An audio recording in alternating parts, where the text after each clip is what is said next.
Welcome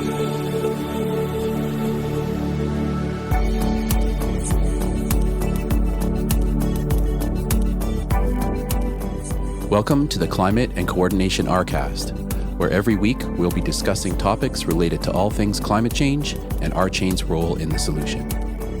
We will be discussing technologies that can adapt and coordinate massive amounts of data like never before, forming social architectures that grow collective intelligence, sharing and evaluating data planetarily, all while maintaining personal privacy and personal data ownership. A new decentralized economy is forming as we move from the third industrial revolution, digitization, to the fourth, decarbonization. By building a co-op, built on a correct by construction, concurrent, scalable solution, RChain is structured to build out the new technology that will be required for a flourishing regenerative planet. Please join us on this journey.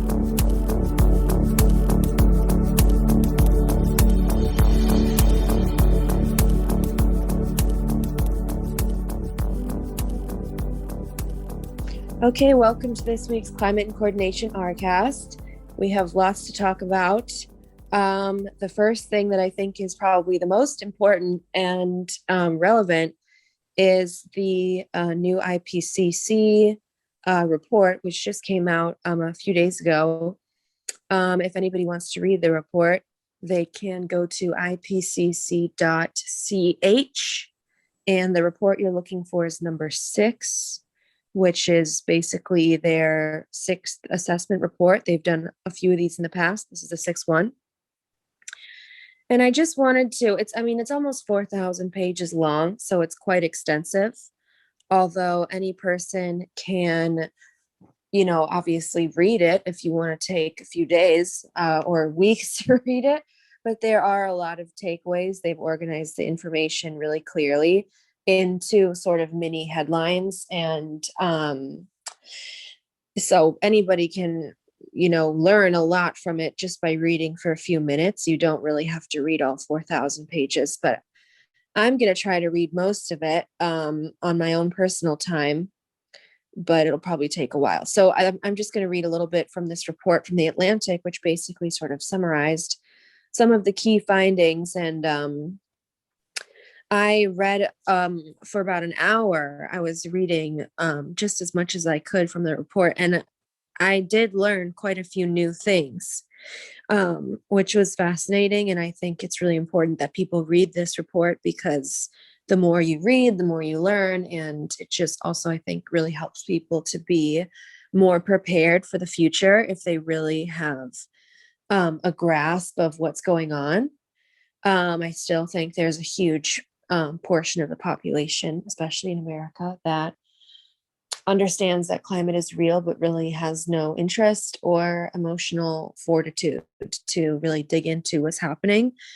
So I just think the more we know, the better prepared we're going to be. So I'll just read a little bit from this Atlantic article about what the report is, and then a little bit about what it says. It says, this is the 6th report and it's most definitive. The group's findings must be agreed to by 195 countries. This famously makes it more conservative than some scientists believe is prudent. But compared with its previous reports, there is little restraint here. In its strongest statement of culpability ever, the IPCC declared that humanity is unequivocally responsible for climate change. In past reports, quote, it says we've had to make that statement more hesitantly. Now it's a statement of fact. That should be pretty obvious to people. It says some of the worst impacts of climate change can be avoided. There are still emissions pathways that would lead us to limiting warming to 1.5 degrees. So it's not guaranteed that we're going to pass 1.5, but it says that they require deep, rapid cuts in greenhouse gas emissions. So it's not a totally lost cause to stay at that level, but it's increasingly unlikely. It says here the report is 3,949 pages, synthesizes the past 8 years of advances in climate science. Altogether, it cites some 14,000 studies. It would be folly to try to summarize all that work here, but the bottom line is that climate science and the cataclysm of climate change has lurched into the present tense. Where scientists once warned of disasters in the distant future, they now strive to understand what has already happened and what is too late to save. Here are 4 takeaways. So we know that climate change is a fact of modern life. It says here, quote, every inhabited region across the globe has seen a well-documented increase in heat waves, heavy rain, or drought. I think that's pretty obvious to people. Second thing is that sea level rise will be worse than once thought, and it could occur quickly and catastrophically. One thing that I didn't know until I read the report is that sometimes sea level rise can be irreversible, which is not something that I knew. I thought maybe it would subside or evaporate or I don't know what, but apparently that's the third point it makes, is that it could be, it says sea level rise is essentially irreversible. So basically we just need to prepare for that. And I think, that touches the housing market and a lot of people's personal decision-making long-term, especially young people who want to buy houses. In the part 2 of this, it says, humanity could see more than 6.5 feet of sea level rise by 2100, which is only, a lifetime away, and perhaps as much as 16 feet of sea level rise by 2150, which is, two lifetimes away. So, we're not talking like a few inches. So that's going to be tricky. And then the fourth thing it says is that climate is now changing on political time, which is very different from, even 20 years ago when we talked about things like the end of the century. But now, when I think about the end of the century, I think about, oh, that's my life. I could definitely live that long. So I don't really think of those things as being super far off. I just think of them as being within my life. Just like how 2050 is just as far from 2020 as 1990 is from 2020. So time, has a way of marching on. But yeah, I just recommend that everybody read the report, or as much of the report as they want to, because you can really learn a lot. Again, there's a huge amount of information there. There's some great diagrams. You can skip to different sections that interest you the most. There's a great table of contents for different areas people are interested in. So I'll just pause there and see if anybody has any comments. Yeah, it's I'm glad you brought this up because obviously it's super important news and super important information. It's interesting to think about reversible versus irreversible. There are things that it listed that are irreversible, and I have an article here that I'll post in the chat from CBC, which is kind of like Canada's BBC, Canadian Broadcasting Corporation. And it kind of talks about, well, the headline is good news. Some climate change impacts are reversible. Here's what that means. So it kind of goes through the IPCC report and lays out the things that are irreversible. A loss of carbon stored in permafrost into the atmosphere, an increase in ocean temperatures, an increase in global sea level, as you said, which is linked to coastal flooding. So that's irreversible.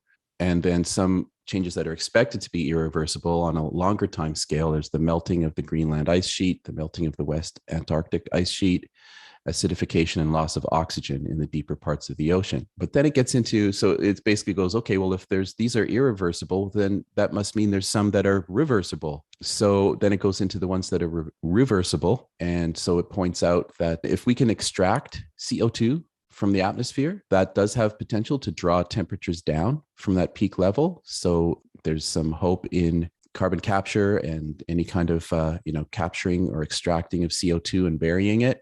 And then there's another point, which I think I've noticed a couple other articles this week about, and that is connected to methane. So methane is actually worse than CO2 as far as how potent it is as a global warming gas. However, where CO2 lasts hundreds of years, methane only has a lifetime of 12. So if we're able to somehow deal with the methane situation, which is a lot to do with human behavior, then that is something that can be done on the short term that can actually do some help.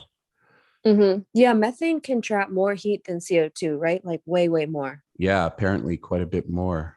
Yeah. So maybe that's part of why the Earth has heated so fast, possibly. I hope so, because if that's the case, then that's that's something we can do. Yeah. Yeah, absolutely. So Yeah. I'm not sure what the main methane leaks are coming from. I know a lot of it is from cows.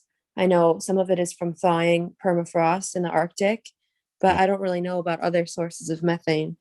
So there's an article I just posted in the chat. The headline is "It's time to freak out about methane emissions." But absolutely right. One of the main ones, I don't know if it's the main one. It says it in the article here. I can't find it at the moment. Is beef consumption. So if we can either create new cultural norms that reduce people's desire to eat beef, or if we can grow it in a lab, or if we can replace it with things like the Beyond Meat Burger, which is fantastic, then yeah, that could really help. And with an added bonus of cutting down the Brazilian rainforest a little less, because that's the main reason why the trees are going down in Brazil, are to grow Monsanto soy to feed cows so that they can burp and heat the planet up. It's wacky and ridiculous and silly, but It's so wacky. It's almost out of a Dr. Seuss book, it is. but Yeah. it's real, unfortunately. Look more into that. Is there anything else that you wanted to share? I have a couple more things as well. I'd say go for it. Oh, okay. So I have a couple of tweets that I just thought were interesting tweets. I'm just going to sort of read them here. That just tweets that I found from this past week that I thought just really made a solid point. So this is from Greta Thunberg, of course, a classic, always active in the climate Twitter community. She said on August 9th, the day that this report came out, or maybe one day after, according to the new IPCC report, the carbon budget that gives us the best odds of staying below 1.5 degrees Celsius runs out in less than 5.5 years at our current emissions rate. Maybe someone should ask the people in power how they plan to, quote, solve that. So basically, the carbon budget, which is something I've talked about before, but a lot of people don't really talk about it. The carbon budget is basically how much carbon we can burn and then still remain below 1.5 degrees Celsius, which is sort of the goal that most people feel is now a lost cause. But I don't want to go there because I believe in humanity. Although I do believe it's likely a lost cause, I'm not willing to label it a lost cause yet. But basically, it means that if we burn at the rate that we've been burning, then we've basically got 5 years until we can't burn anything else carbon-wise. So that's pretty scary. Obviously, there's a hope that we'll reach what's called peak emissions, and then we'll start going down, which would give us more time, right? Because this is 5 years at our current rate, which is extremely high. I don't actually know what the figure is. I used to know, but anyway, anybody can Google, carbon budget or something or anything like that, or, rapid drawdown or anything, and you should be able to find it. But yeah, I just wanted to call attention to the idea of the carbon budget because I feel that it's something that's highly relevant to these discussions, but something that a lot of people don't talk about that much. So that's what the carbon budget is. So that's a tricky situation. And it looks like, probably we're not going to be able to stay within our carbon budget, but let's see if maybe we can. Two more tweets I really wanted to share that I thought, well, actually, you know what? I'll pause first for that because I want to see if anybody has comments on that one. Yeah, I don't know. We have to hope, right? We have to kind of stay positive, right? Dreams can only be achieved when you believe in them. But yeah, it's not. Hello. Yes. Yeah. Yeah. So we'll see, crazy things have happened, crazy bad and crazy good. So yeah. The next of the three tweets that I wanted to share this week that I thought were really important. This is from Edgar McGreggor, who's a climate activist that lives in Los Angeles. He got sort of famous on Twitter when several articles were written about his daily trash pickups in a park in Pasadena, near Pasadena. And apparently he's been picking up trash for something like 2 years or something every day. And he makes a video about it. He's inspired people all over the world to pick up trash every day and make a video. And it's It's amazing. He's such a cool person who I've never met, but I love following him. And he was tweeting about the Dixie fire, which is now, this is a fire in California. And the Dixie fire, I think, has destroyed at least one town fully. I think it's now the second largest fire in California history or something along those lines. I'm not sure exactly what the ranking is or where it ranks in the history of fires, because I'm pretty sure it's still going. But he tweeted here, the size of the Dixie fire is now approaching 500,000 acres destroyed. I don't really have a sense of acres in my mind, but he then put, that is over 750 square miles torched in a single blaze. A fire half that size was considered insanely large just 4 years ago. The desertification of the Western United States continues. So I just thought that was really interesting, because a lot of times, just like I was mentioning with the time scales of like the end of the century, 2050, all this stuff, I feel that a lot of people don't really realize how large these fires are. And 750 square miles is like incredibly large. And I have an idea of how big a mile is in my head. And it's really devastating to read that. So yeah, it says here as of August 9th, it's 482,000 acres burned with 22% contained. So it's definitely not contained yet. But yeah, 750 miles is just a huge area for one fire to affect. And so I just wanted to mention that, because it's in my sort of neighborhood, not my neighborhood, but I have one more tweet I wanted to share. And actually, I'm going to link to this one because there's a picture in here. And I wanted to, just after this, I was going to say one more thing about Greece. And then we'll see what happens after that. It says here, if you are thinking one last cheap flight, Greek holiday for the road, we are at the end of the road.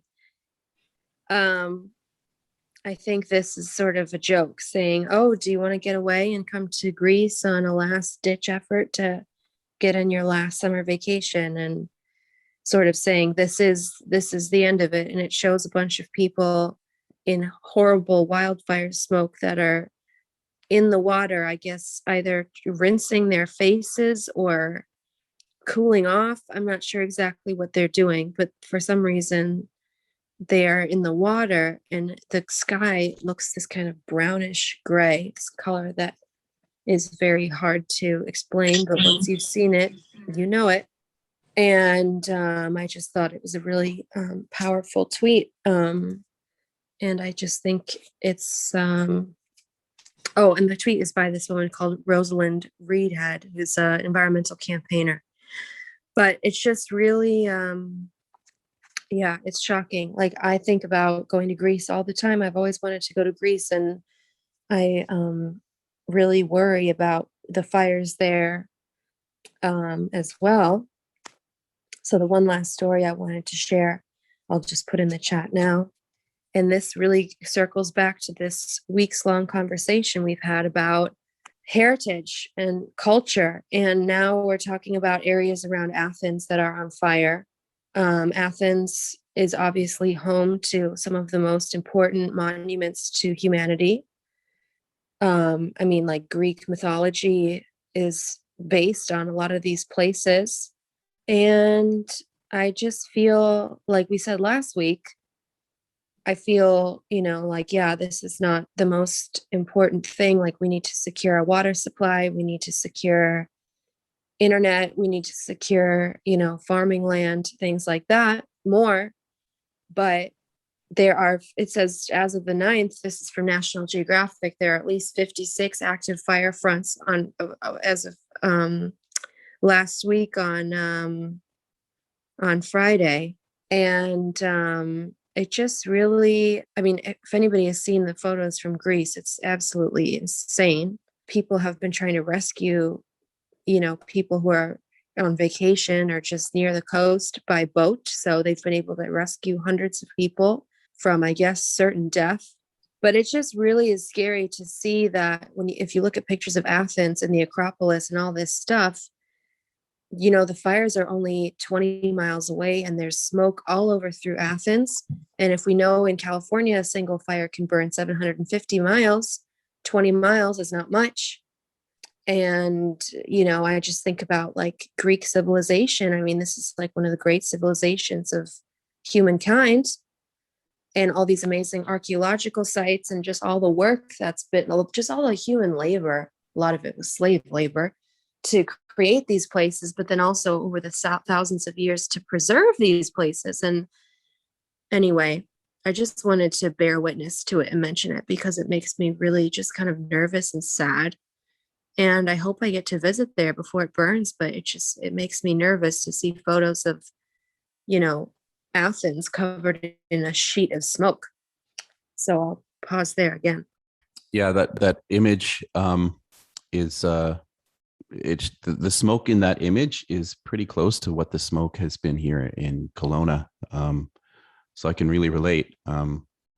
We're still surrounded by forest fires right now, and we had a little reprieve, but the smoke's back. Yesterday, the sun was blood red again through the smoke, and it was pretty apocalyptic over here. Have you been able to stay inside mostly, or how is it affecting you? Yeah, I've just been hiding inside. And do you feel that your house can adequately keep the smoke basically out, or does it seep in sometimes? I'm sure it's seeping in. It seems to help though, but oh, for sure, yeah. Like you were saying, even if you're outside and because it doesn't seem to, totally make you gag or cough, it's still affecting you. The smell is certainly strong. It smells like a campfire, basically. Right. And I experienced ash rain yesterday. The car was sprinkled with ash rain. Does someone have ash rain on their apocalypse bingo card? Does anyone have a bingo? Okay. Yeah. Wow. Yeah, I remember I was reading a study last year about this, about wildfire smoke, and it's interesting that we were just talking about that with Jim, and about smoking in general. And I'll just put it, I just was able to find it just now from the Independent. And it says that each hour of wildfire smoke is equivalent to continually smoking for that time. So I think that wildfire smoke is really, really dangerous if you're in it, even for, a short period of time, like a couple of hours. And there are studies from Cedars-Sinai Medical Center, which is based in LA, I think. Well, it's in LA. I'm not sure if it's based in LA. And this is an interesting article that talks about the need to use an air purifier and trying not to add indoor pollution when you have a wildfire, for example, frying food or vacuuming and doing things like that. Because, I don't think people really realize how dangerous that wildfire smoke is, but there are these particles of ash and things that can go into your lungs. And I think it's really quite dangerous, especially I know people in Seattle, Greg, and others have probably experienced that quite often.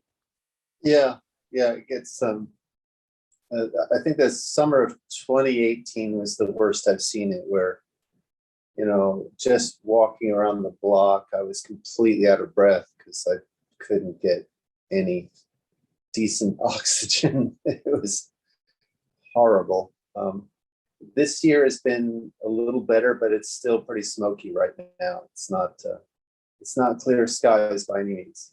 So is there anything else that we wanted to discuss today? Well, I have one thing I'd like to kind of bring to the table. Of course. So on Wednesday, I got up on my soapbox during the community debrief and kind of trumpeted how Greg has been right about something. And since that day, in the yesterday, there was an article that kind of helped reinforce that. So I don't know. I feel like, basically my point on Wednesday was that a lot of times it's easy for us to kind of point out when people are wrong about things, but it's kind of less common for us for some reason to kind of give people kudos or credit when they've been right. And, Greg's concern over climate and tying that into the why of RChain is, something that I think some people within the RChain community kind of looked at as a distraction. And,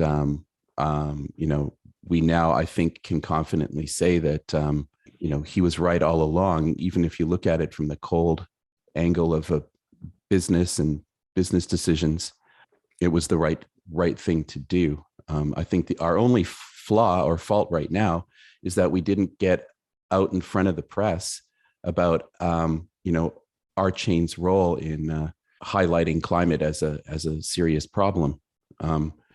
So what I pointed out in the on Wednesday was the Cointelegraph article that basically says that measuring success for crypto companies is dependent on their carbon emissions. So it's now absolutely vital for any layer one blockchain project to kind of bring out analysis over what their energy consumption is. If any investors want to invest, this is one key thing now that they want to know about.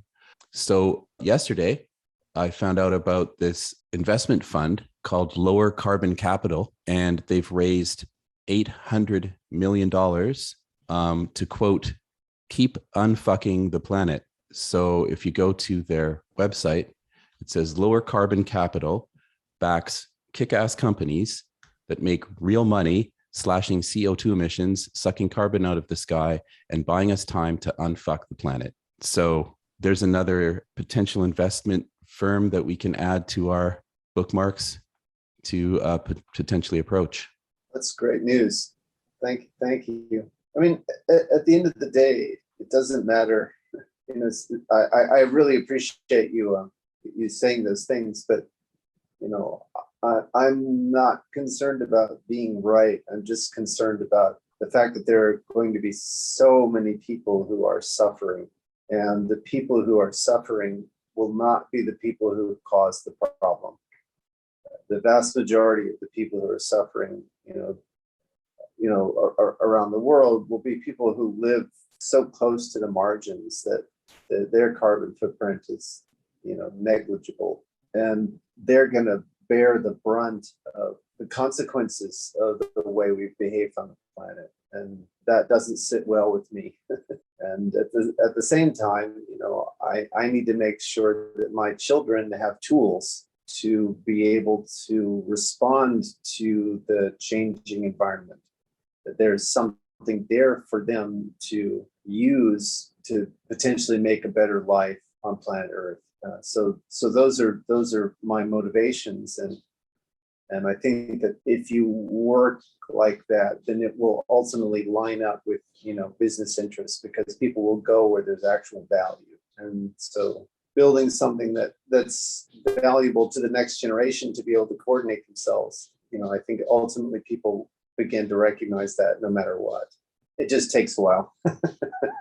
Oh man, yeah, you are ahead of your time in many facets of things, and this is obviously one of them. And right now, the kind of common theme, the meme in the media on layer one blockchain platforms is not about kind of what they can do to help with climate change. It's more about how they can be less bad. Yeah, people haven't internalized how rapidly this is unfolding. There's still people who are very, very in deep denial about how quickly this is unfolding and how much it's going to impact them in the upcoming years. Yeah, agreed. So that's the problem, is that they're still living in this kind of, if you were, I can't remember the term for this subculture, but there's an apocalypse subculture that builds bunkers. Oh, the doomsdayer people. The doomsdayer people. So at this point, if I were a wise betting person, I'd have a certain percentage of the portfolio of my hours in a day devoted to setting things up for doomsday scenarios, so that, you know, it isn't going to be just miserable suffering. But I haven't gone that far yet. You know, I've gone several steps towards self-sufficiency, but by no means complete, right? So there's, you know, if we start seeing failure of the supply chain, which I imagine we will begin to see within the next decade, then I'll be just as screwed as everybody else is. I think a lot of doomsday people don't even believe in climate and are probably stockpiling things like weapons, but but I'm sure there are some climate doomsday people who are probably better prepared than most of us. Oh yeah, for sure. I mean, what I talk about with my friends is, you know, outside of RChain, who are unaware of this, is I just keep saying, look, where you want to put your investment is in relationships with people you can trust with your life. Not, you know, it's not about relationships with people you can trust with, you know, your next transaction. It's you need to be building community of people that you can trust with your life. So I, you know, I have a lot of friends who, you know, live below the line in the sense that, and so they're very anxious about how much money they have. And, you know, I'm trying to say, look, what you really need to be working on is the friends you've got where you could trust them with your life and they feel like they could trust you with their lives. I mean, and that will completely change the way you organize your life, right? You won't have certain kinds of engagements, and use of your time will just fall away.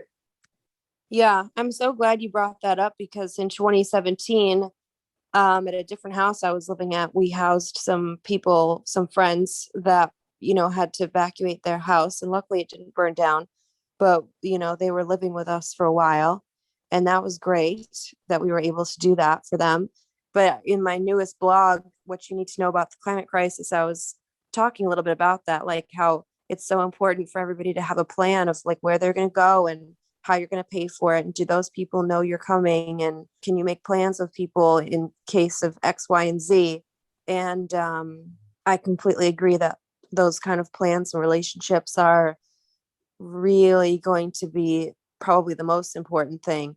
Yeah, to me it's just kind of thinking about just the cultural media meme of layer one blockchain projects and climate change. Like if you think of those two things, blockchain and climate change, I would say virtually everybody is strictly thinking about energy consumption and how they can reduce the energy consumption of their layer one platform so that they can, you know, not be as bad as Bitcoin. Nobody is talking about what the blockchain can do for, you know, what we're talking about, the coordination, all the things that we talk about. We're the only ones that I know of that are actually talking about that. You kind of maybe get a little bit of that from Tezos, but we see blockchain as a pivotally important aspect of Web 3.0 and fourth industrial revolution technologies that will help bring about the coordination required. And even when you're talking about like the insight as to kind of, you know, what's important to us as humans, you know, getting our next paycheck or making sure that we have established a relationship with a local farmer. If we create the right kind of coordination technology, those kinds of things will become, you know, what we're talking about. You know, we're building those kinds of relationships. Yeah, exactly right.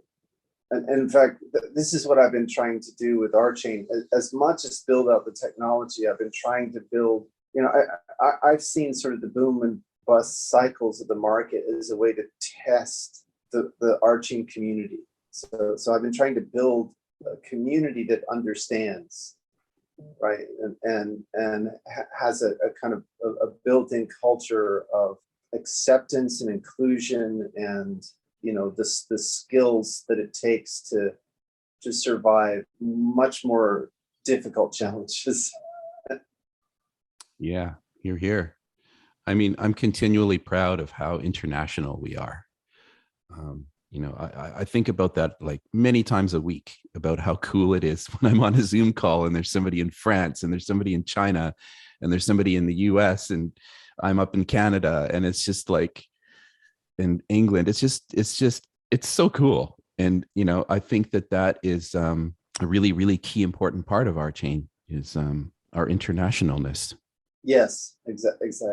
Yeah, and I think it also allows us to bear witness to what we're all going through with this. Well, actually, I'm really curious if anybody in China in any of the meetings had mentioned any of that horrible flooding where people died inside the subway, and there was other flooding that happened too. Like, did anybody mention that from China?